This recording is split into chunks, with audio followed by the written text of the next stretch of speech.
Usted escucha XHINR, Opus 94. Transmite con 100.000 watts de potencia desde Mayorazgo 83, Colonia Joco. Código postal 03330, Delegación Benito Juárez, Ciudad de México.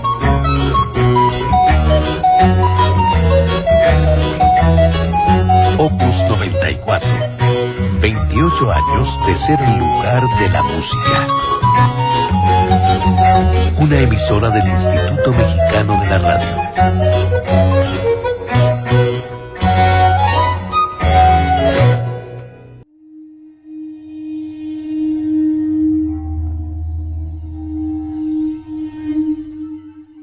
Metamúsica.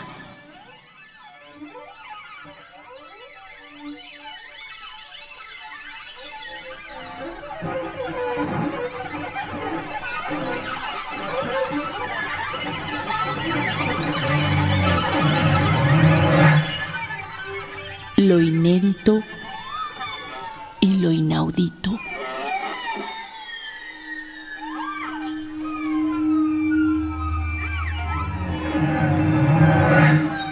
Con Enrico Chapela. Muy buenas noches, bienvenidos a Metamúsica, espacio para la música contemporánea en las antenas de Opus 94. Hoy presentamos la segunda parte de un programa dedicado al nuevo disco del compositor Vicente Barrientos, Creationem, que ha sido elaborado por Urtext con apoyo del programa de coinversiones del FONCA. Vicente Barrientos ha venido desde Querétaro para esta entrevista. Le agradecemos su militancia a la música contemporánea. Vicente, bienvenido seas de nuevo a la cabina de Opus 94 y Metamúsica. Gracias nuevamente por la invitación y pues proseguiremos presentando este disco, mi primer producción orquestal. Nos platicaba la semana anterior Vicente Barrientos que su formación empezó en México, continuó en Austria en el Mozarteum para pasar al IRCAM de Francia en París y de regreso a México. ¿Qué tal es el nivel del Mozarteum de Salzburgo? Cuéntanos, ¿cómo te traían de ajetreado en el Mozarteum de Salzburgo? No, siempre es un nivel muy demandante. Yo nunca me imaginé, yo sí me estuve preparando mucho en México. Tuve la suerte de que a Guanajuato, cuando yo radicaba ahí, llegó un compositor ya fallecido hoy, el maestro Guillermo Pinto Reyes, quien fue alumno de Bernal Jiménez en el Conservatorio de las Rosas y posteriormente fue alumno de Marcel Dupré y Nada Boulanger en el Conservatorio de París. Y cuando gané mi primer beca del PECDA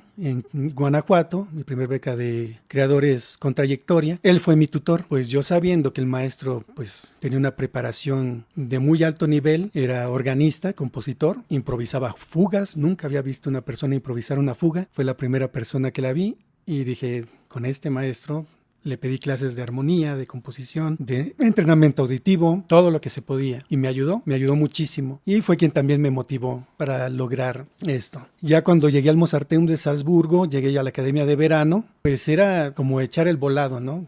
Ya tenía la aceptación en Luxemburgo, sin embargo, pues atendiendo a mi inquietud de mi niñez, de mi adolescencia, de estudiar ahí o en el Conservatorio de París, dije, pues presento el examen. Iba con cierta preparación y ya al ser aceptado, la exigencia pues es demasiada exigencia, ¿no? La que piden, al ser también una escuela muy conservadora, a pesar de que uno, por ejemplo en mi caso, mi maestro prácticamente clases de composición no me daba, ¿no? Me dijo, vamos a hacerle como hacía precisamente Nadia Boulanger. Ella a sus alumnos les decía, tú compón lo que tú quieras. Esto también iba aunado a que aquí en México tuve también muy buenos maestros. Mi primer maestro de composición fue Ricardo Son Muldún, quien también llegó a Guanajuato y me inspiró para salir de ahí. Cuando él se fue a Estados Unidos, que ganó la beca a la Guggenheim y se fue a hacer una residencia en Harvard y posteriormente se quedó ya en Indiana y en Eastman después, pues me motivó muchísimo, ¿no? Para lograr alcanzar mis metas. Y cuando él se fue, pues comenzó a llamar a compositores que estuvieran ahí cubriendo su plaza mientras él regresaba a México, que nunca regresó, ¿no? Entonces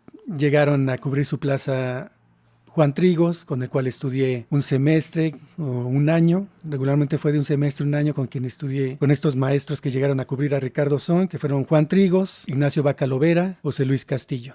Entonces ellos, el bagaje que me brindó cada uno de ellos en su estilo, en su técnica de composición, me ayudó que cuando yo llegué al Mozarteum me dijera esto mi maestro, ¿no? Tú ya tienes un camino, tú ya tienes una técnica definida, que necesitas es depurarla, yo no te voy a decir nada. Pero sí vamos a trabajar para que cuando regreses a México seas muy buen músico. Entonces en la carrera llevaba yo sobre todo, bueno, las materias teóricas, que es muy diferente, ¿no? O sea, volvía yo a llevar contrapunto, armonía, pero allá todo es al piano.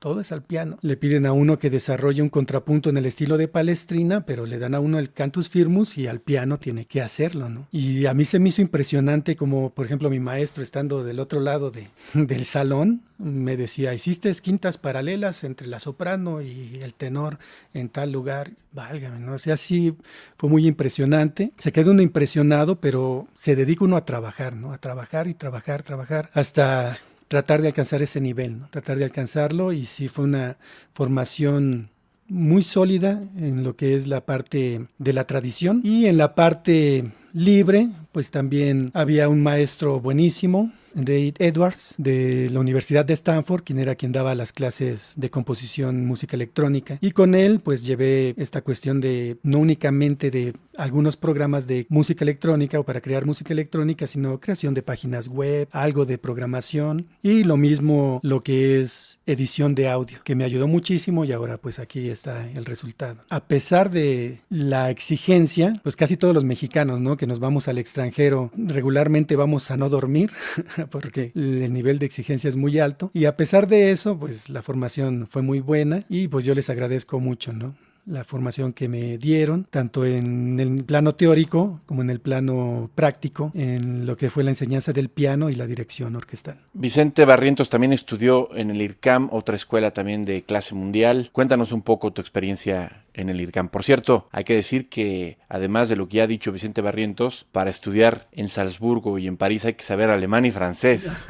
Sí. Y este disco está en inglés, así que el políglota de Vicente Barrientos no solo ha estudiado música, sino que también habla 4 idiomas al menos, ¿no? ¿Qué nos puedes decir del IRCAM de París? El IRCAM de París, bueno, pues toda la reputación que tiene. El hecho de estar en Salzburgo y con esta exigencia, sobre todo en la cuestión de la música tradicional, el hecho de estar estudiando en una semana una sonata de Beethoven para tocarla en 15 días, el estar estudiando una sinfonía para dirigirla en clase, y al mismo tiempo estar estudiando las partituras que había que para practicar la lectura a primera vista, pues casi no dormía, y el tiempo que yo antes utilizaba para la composición se vio limitado. A partir de ahí, en mis clases de música electrónica, vi de los programas de composición algorítmica y comencé a buscar por ahí, ¿no? Sobre todo, más que nada, para crear mis obras en un lapso de tiempo menor. Por ejemplo, mi primera obra orquestal, Change and Identity, del año 2000, la realicé en un año. En un año, lo que fue el proceso creativo, porque todo fue en la partitura directamente, escribir. Está creada también con matrices, una serie de números, y todo esta cuestión que hoy en día, por la transdisciplina, como decía la semana pasada, los compositores pareciera que volviéramos al quadrivium, ¿no?, de la Edad Media, donde la aritmética, geometría, astronomía y música se fundían, ¿no? Entonces esta cuestión me llevó a apoyarme o a buscar esta obra que me tardó un año en escribirla. Dura lo mucho 6 minutos. Es demasiado tiempo para escribir una obra tan corta. Ello me llevó a esta necesidad de apoyarme en la tecnología. Y sabiendo del IRCAM de París, dije, ellos pueden ayudarme completamente, ¿no? Apliqué y fui aceptado. Me dio mucho gusto cuando recibí la aceptación, y de ahí comencé esta cuestión ahora, después de haber tenido toda la formación tradicional, ya también aunada un tanto a lo moderno. Con el IRCAM de París se completó ya una cuestión completamente diferente, nada de tradición, sino innovación todo el tiempo, experimentación. Sobre todo la cuestión cómo funciona el IRCAM, donde tanto hay físicos, matemáticos, como músicos, actores. Toda esta transdisciplina fue la que me inspiró mucho para comenzar incluso estudios de programación. Los dejé un tiempo, pero a partir de ya hace medio año retomé sobre todo el estudio de programación en Lisp, que es el programa de computación que prácticamente utilizan en el IRCAM, en Stanford también, ¿no?, para la creación de programas, por su facilidad, ¿no?, ya que es muy cercano al lenguaje humano. la manera en la que uno genera los comandos. Lo comencé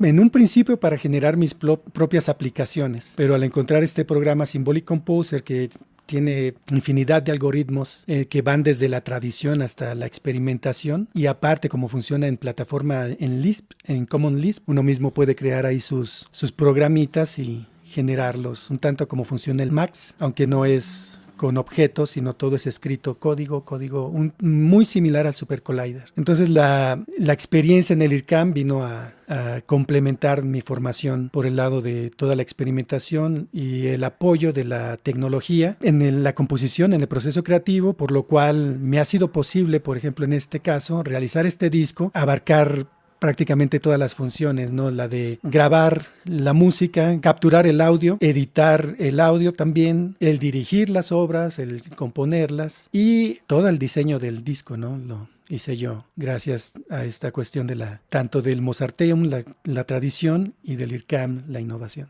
Pues pasemos a la primera obra del programa de hoy. Se tratará de una obra de título Ave María. ¿Qué decir sobre esta composición, Vicente Barrientos? El año pasado, cuando amablemente me invitaste a tu programa, se mostró una obra, Ave María, pero era una versión para cuerdas y soprano. Ahí comentaba, en aquella ocasión, comentaba de este proceso que estaba yo pasando de transcribir vectores a notación musical. Después de haber creado el Paternoster, que escuchamos la semana pasada, continué probando el sistema y utilicé esta imagen, ¿no? La imagen de la Virgen de Guadalupe. El año pasado, quienes escucharon por ahí el programa, platicábamos de cómo estaba creada la obra, de igual manera mediante el tomar la imagen y hacer un modelo tridimensional en el programa Blender. Bueno, podría ser en cualquiera, ¿no? Pero Blender, por ser gratuito, es el que utilizo yo, y a partir de ahí transcribir, ¿no? La imagen recostada, no como es, para tener una mejor lectura en el plano cartesiano tridimensional de lo que son las alturas, el tiempo y las dinámicas. Escuchemos de Vicente Barrientos la obra Ave María en la interpretación de la Camerata del Desierto, dirigida por el propio compositor, con Laura Schroeder, soprano, y el coro Canticum Novum.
Acabamos de escuchar de Vicente Barrientos la obra Ave María en la interpretación de Laura Schroeder soprano, Canticum Novum fue el coro, acompañados por la Camerata del Desierto, bajo la batuta del propio compositor. Ahora escucharemos la última obra de este programa. Es una obra larga, de 7 movimientos, la que da título a esta producción del Fonca y de Urtext, Creationem. Y cada una de las partes corresponde a cada uno de los días. Esto evidentemente tiene que ver con el Génesis, ya lo mencionaba Vicente Barrientos en el programa anterior. Platícanos por favor un poco acerca de esta obra. Comentaba la semana anterior que están los elementos extramusicales, ¿no?, en el proceso creativo. No nos basta únicamente con desarrollar un sistema de composición ya sea basado en números, ¿no?, por ejemplo, o en cuestiones matemáticas, sino que lo que nutre al compositor, lo mueve, son precisamente los elementos extramusicales en el ciclo creativo, en el proceso. Esta obra, es una obra que ya desde hace años la había estado incubando. Comentaba también en el programa pasado que hoy en día las artes se relacionan entre ellas más ahora que en tiempos anteriores. Y lo mismo las artes y la ciencia, ¿no?, porque ambas se basan en la observación para llegar a resultados, ¿sí? Entonces, esta cuestión de la transdisciplina es lo que me movió para crear esta obra, no puramente una cuestión de motivación intrínseca o influencias de lo que es mis creencias personales, sino de lo que es en sí la creación. Comentaba que cuando uno comienza a indagar más allá en el proceso creativo, se da uno cuenta que lo que hacemos es crear, hacer algo de la nada, pero nos damos cuenta que nosotros formamos parte de una creación que viene de la nada, o no sabemos, ¿no? Muchos científicos dicen que nunca se va a llegar, pero es muy estimulante, nunca se va a llegar a la verdad, pero es muy estimulante el estar generando las teorías, y la más válida hasta la fecha es la del Big Bang. Y también de niño, pues creo que a muchos nos llama la atención el universo, ¿no? Todas las noches cuando vemos las estrellas en el cielo, el saber que estamos en el planeta Tierra, tal vez no solos, o tal vez sí, en un vasto universo, también es uno de los elementos extramusicales que me generan motivación. Entonces coincidieron el hecho de que quería hacer yo una obra que representara un tanto el proceso creativo, y al estar buscando me llevó a pensar en la creación en sí y a fundir mis dos grandes motivaciones, que es la ciencia y la religión. Antiguamente, en la Edad Media, como comentaba, lo que era el quadrivium, la ciencia y la religión pues convivían sin problema alguno. Hoy en día no. Hoy en día causa conflicto el querer unir la ciencia y la religión, ¿no? Porque una se encarga de lo que son los eventos físicos y la otra de la cuestión espiritual, ¿no? Y ambas son muy válidas, porque somos espíritu al final de cuentas, y también ese espíritu está dentro de un cuerpo que está no atrapado, sino que está contenido dentro de las leyes físicas. De alguna o de otra manera nuestras moléculas están unidas. Entonces esta analogía musical trata de vertir, ambas cuestiones, que en la música es la ventaja. En la música es la ventaja, no es una cuestión, no es una investigación científica. Puedo fácilmente mezclar religión y ciencia, ¿por qué no? Es una cuestión, la música es abstracta hasta cierto punto. Puedo mezclarlo, y como la música también ha sido privilegiada al ser el medio más eficaz para lo que es la expresión del espíritu, pues lo hice, ¿no? Entonces la obra está creada a partir del Génesis, de la Biblia, lo que es la creación del universo, la Tierra y el hombre, y lo que es algunos escritos científicos de la NASA, como los 15 primeros minutos del universo y la evolución de las especies, ¿no?, de Darwin. ¿Cómo hace el compositor, o cómo en mi caso hice para fundir estas dos cuestiones que pueden verse divergentes, pero al final de cuentas tienen un mismo fin, ¿no? Quiénes somos y a dónde vamos, de dónde venimos? ¿Cómo las fundí? Para la parte vocal utilicé la Biblia, utilicé el Génesis, y el canto, todas las líneas melódicas son completamente intuitivas, sin preguntarme cómo conseguí esta o esta nota, sino por puro gusto auditivo. Dejando fluir al espíritu, digamos. Exacto, para hacer la analogía con lo que es la religión. Y la parte instrumental está creada con la lectura de de la NASA, ¿no? De estos escritos científicos de la NASA, los 15 primeros minutos del universo, en el cual nos narra cómo los quarks, los antiquarks se fueron mezclando, cómo fueron generando y cómo se movían a velocidades rápidas superiores a la de la luz, ¿no? De manera que cuando colisionaron dieron origen al Big Bang y esta explosión de la cual venimos, ¿no? Entonces, la parte instrumental está basada en la tecnología, está creada con esta cuestión de transcribir imágenes, transcribir en este caso nebulosas, imágenes de nebulosas que ha tomado la NASA a través de lo que es el telescopio Hubble y creadas en tercera dimensión y transcritas a música. Y la narración, el movimiento de las partículas. Para la estimulación utilicé varios programas de física, sobre todo de simulación, como el MATLAB, Simulink, es uno de sus aplicaciones, en la cual uno puede ver el movimiento de membranas, por ejemplo, o lo mismo otro que es Physics Education. Este programa tiene todas las simulaciones, por ejemplo, de un gas y cómo las partículas se mueven en el gas cuando se calienta a diferentes temperaturas. Entonces todo esto fue lo que me motivó para generar la cuestión instrumental, imágenes transcritas a música y la narración y la observación de estos fenómenos físicos transcritos a articulaciones o técnicas extendidas en los instrumentos. Escuchemos de Vicente Barrientos la obra Creationem en la interpretación de Laura Schroeder soprano, Canticum Novum coro, acompañados por la Camerata del Desierto bajo la batuta de Vicente Barrientos.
Acabamos de escuchar de Vicente Barrientos la obra Creationem en la interpretación de Laura Schroeder, soprano, Canticum Novum, coro, Camerata del Desierto, dirigida por el propio compositor. Y antes de terminar esta serie de 2 programas dedicados al nuevo disco de Vicente Barrientos, quisiera yo agregar que aquellos que han sentido curiosidad por los procesos compositivos de Vicente Barrientos pueden comprar su disco y conocer hasta el más pequeño detalle de cómo compuso estas obras en el estupendamente detallado librito del mismo. Quisiera preguntar a Vicente Barrientos dónde se puede adquirir este disco. El disco es distribuido por Urtext Digital Classics, va a estar en venta en diferentes tiendas, sobre todo la más popular Mixup, y también en línea en la página de internet de Urtext Digital Classics. Pueden conseguir el disco, comprarlo en línea. Si no desean tener el disco físicamente, pueden hacer la descarga y comprar la descarga directamente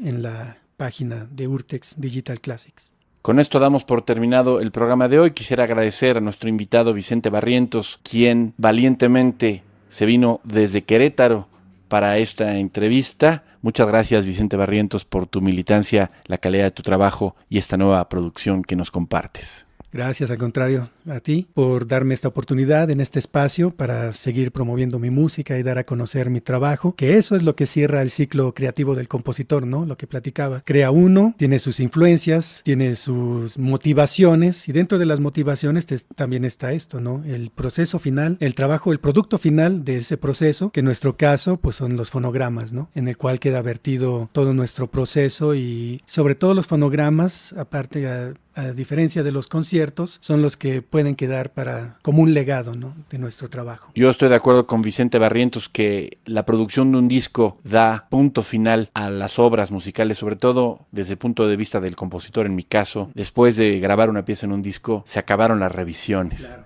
Ya tengo que aceptar la pieza tal como es y no estarle haciendo cambios, aunque yo agregaría que para mí el proceso del que hablas composicional se cierra cuando en un concierto llega alguien y me da un abrazo y me dice que le gustó mi música. Ahí es cuando para mí el candado dice clic. Y la grabación, pues es un medio más que tenemos para comunicarnos con la gente. Esto fue todo por hoy. Rodrigo Cordera en la producción, Enrico Chapela al micrófono. Muy buenas noches.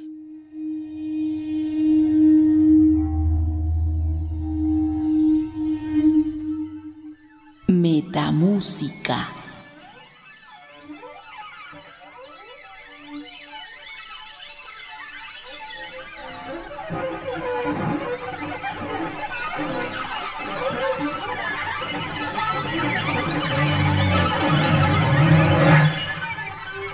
Lo inédito y lo inaudito.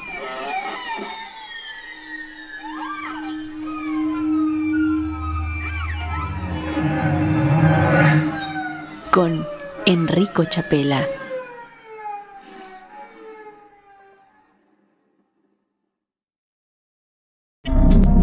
Instituto Mexicano de la Radio.